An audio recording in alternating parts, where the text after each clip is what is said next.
Hello everyone, Transformers Fanco 328 here, and wait a minute.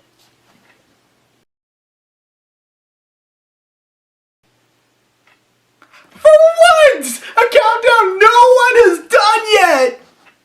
Should I be proud or disturbed?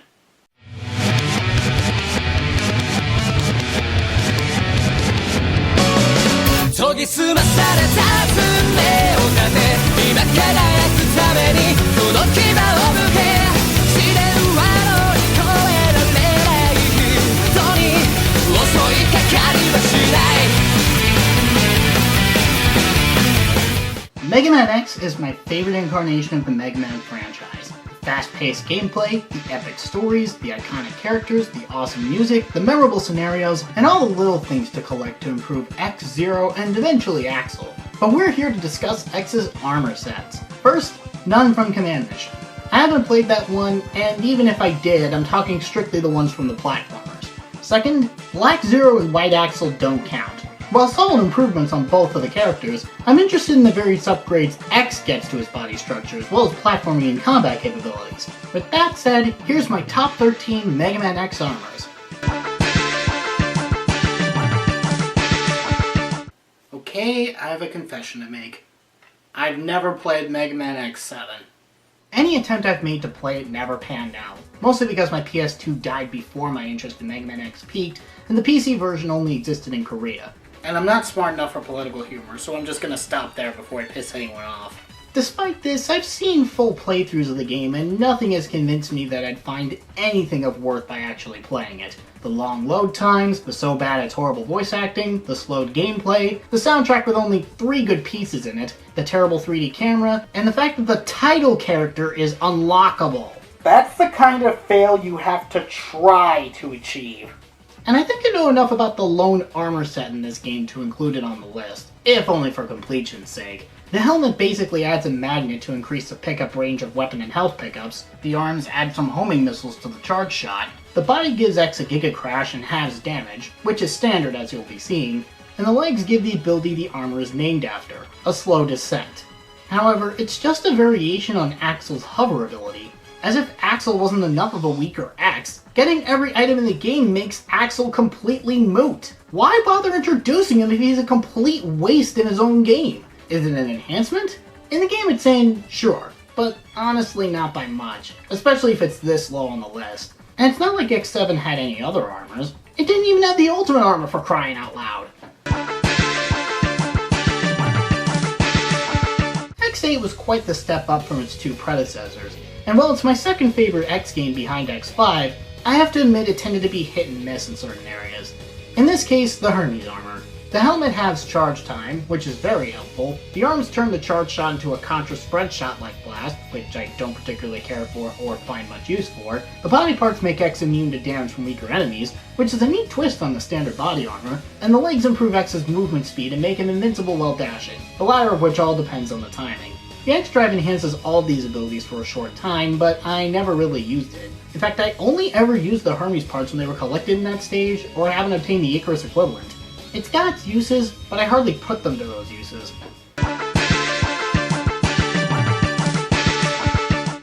Fucking X6.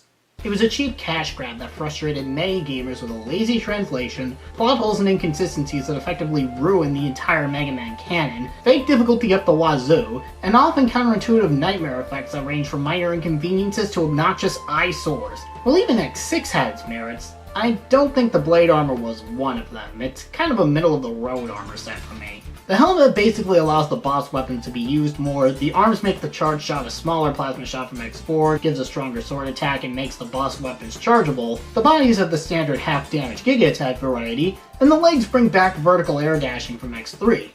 But with a twist. X can defy gravity for a few seconds before air dashing in the direction he wants to go. Like the Hermes armor, it has its uses, and it's practically the only way X can beat Gate 2 without frame precision. But X has obtained much better armor sets in the past and future. The armor doesn't suck, I could just care less for it. X2 was not as legendary as its predecessor, especially considering that it was basically more of what X1 had to offer, but it's still a damn good game for my money, and the armor set is a great example of why. The X2 armor started many of the trends that later armors would copy, and it was a very solid refinement to the previous game's armor. The helmet could point out hidden secrets, the arms allowed 2 charge shots to be stored and fired at once, which may look familiar to those who have used Model X in the first DX game, as well as allowing boss weapons to be charged. The body started the half-damage Giga Attack variety to good effect, and the legs gave X the ability to air dash, which would be a staple upgrade in almost every leg part following this one, and it goes great with a charged speed burner. A great armor set from a great game. X3 had a lot wrong with it. A difficult start, a botched execution of Zero's first playable appearance, an often repetitive soundtrack, and a bit of overcomplication of all the shit that needed to be fulfilled to get 100%. At the very least, the armor set was still good. The helmet provided a mini-map of the level that highlighted important collectibles, albeit without pointing out what they are. The arms allowed 2 charge shots to be combined into a screen-covering blast that looks really cool, even if it did cause a bit of lag. The body didn't give a Giga Attack, but instead applied a shield that further reduced the already half damage taken, and the legs allowed X to air dash vertically as well as horizontally. Even better, each of the parts could be upgraded further. The helmet could heal and fill sub-tanks if the player stood still, the arms could give X a hypercharge, which allowed X unlimited full charge shots so long as it had weapon energy, the body's shield could further decrease damage taken, and the legs could allow X to do 2 air dashes. While you can only have one of these enhancements at a time, if they weren't upgraded by Doppler Stage 1, you can just upgrade them all, with a nice golden sheen to boot. I already spent an entire video explaining why I liked X5 so much, and I even explained the armor sets in great detail. But I'll explain them again here, since that's the point of this list, is it not? The helmet of the Gaea armor, as I said, has no known effect, as Dr. Light never says what the part in question does. I suppose it's a DLC unlock code. Megaman X, paving the future of Capcom without anyone realizing it. The arms decrease the range of X's buster shots, but they do more damage to compensate. The body is of the typical half-damage Giga Attack variety, and the reason why I like this armor so much? The legs give X immunity to instant death spikes. I don't care if it takes away one of Mega Man's defining features, I felt that the X series relied less and less on those from this game on, and look, it even has the Climb Ladders Faster upgrade. X5 really was the finale of the series if it went that far. But in order to even get the Gaea armor, you'll need the Falcon armor. The helmet of this armor allows boss weapons to be used more often, the arms made X's charge shot smaller, but it can pierce shields and destroy most enemies, the body is of the standard half-damage Giga Attack stuff, and the leg parts allow X to fly freely for 3 seconds, all while being able to damage enemies. It may not allow the boss weapons to be charged, nor can you air dash with it, but that doesn't matter when you can fly unhindered. It's ironic that X6 balanced it by taking away its defining feature, but I honestly think keeping the flight would have balanced that game somewhat. Nah, well, at least it's better than using an unarmored X in that game. Seriously, what was the point of that? X4 did so many things right. Great bosses, great levels, great music, a memorable story, and a perfect execution of Zero's second playable appearance. However, I'm talking about that game's armor set. The helmet allowed infinite use of the boss weapons so long as they weren't charged in X4, while simply allowing them to be used more in X5. The arms had 2 variations in that it can either store up to 4 charge shots, or it can fire 1 giant plasma shot that left behind a damaging orb wherever it hit. The body half damage, and only in X4, gave X a non-spammable Nova Strike, and the legs allowed X to air dash, or hover for a few seconds. This is such a great enhancement that it's no wonder X kept it in X5, where, despite its neutering, was still very good from beginning to end. And before you mention it, yes, I'm aware that X intentionally scraps each armor set he gets to prevent getting drunk with power, and Ailey is the one who salvages it, hence the neutering. Actually, that's a lot more reason than I expect out of a series so reliant on Bag of Spilling.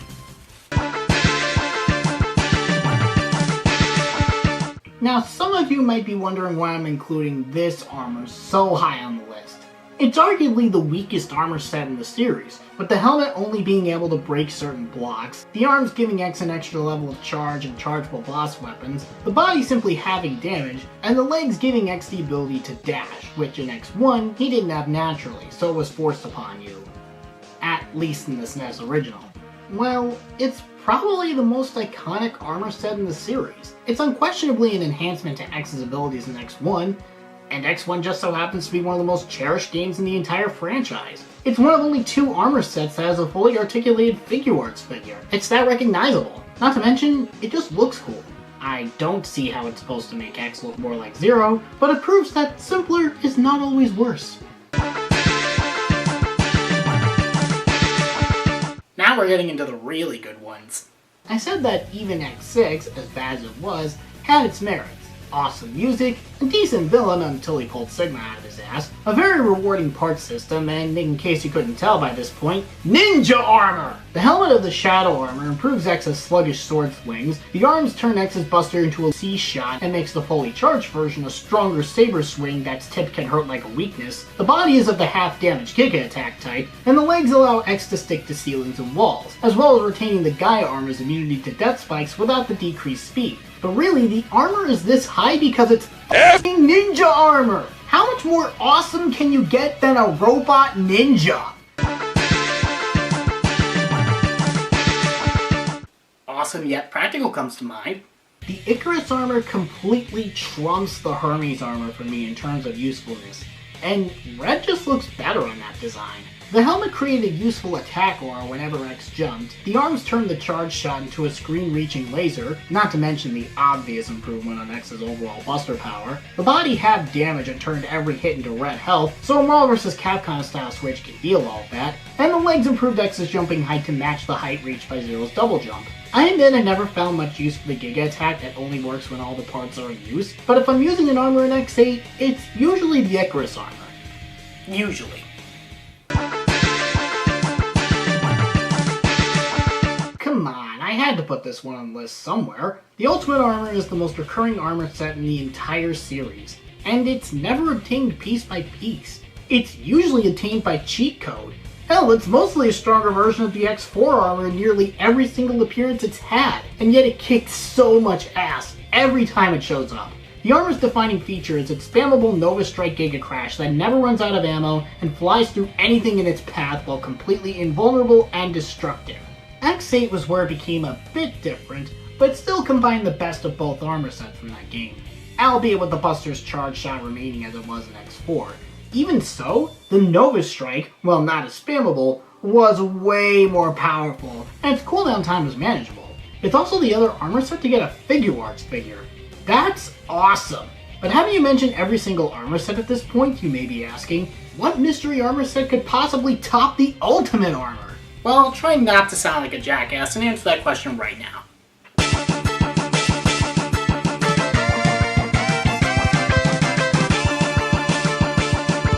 In X1 through X4, and X7, you obtained each piece of the armor sets independently, and could use them as soon as you got them. X5 and X6 had 2 new armor sets each, but at the cost of making them usable only when all the parts were obtained. However, X8 stealthily gave you a complete armor set as soon as you obtained your first part. The neutral armor is merely a skin swap if used alone, but it's the solutions of the 2 armor system that X5 and X6 needed, since any part combination you could think of can be used with this. You want the Hermes helmet but the Icarus arms? You can do that. You want the Icarus body but the Hermes legs? You can do that. You want the Icarus helmet but the Hermes body? You can do that. You don't even need a full set of parts. So why is the neutral armor #1 if it's no better on its own? Well, because if you paid attention, at least during African Rex, a major element of X's character is his unlimited potential, and the neutral armor truly represents that in the gameplay format.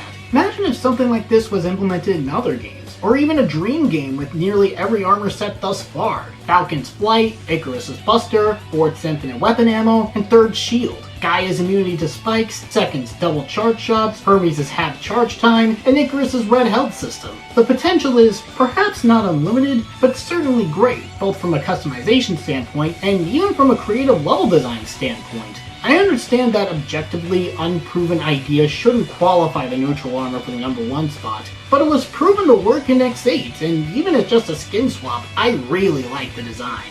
I hope to see something like it in a future entry. If we even get a future entry. I'm Transformers Fanclub 328, and in my next video, I'm going to be discussing my favorite characters from an indie darling that celebrates the fighting game genre. My god, could my hints be any more obvious?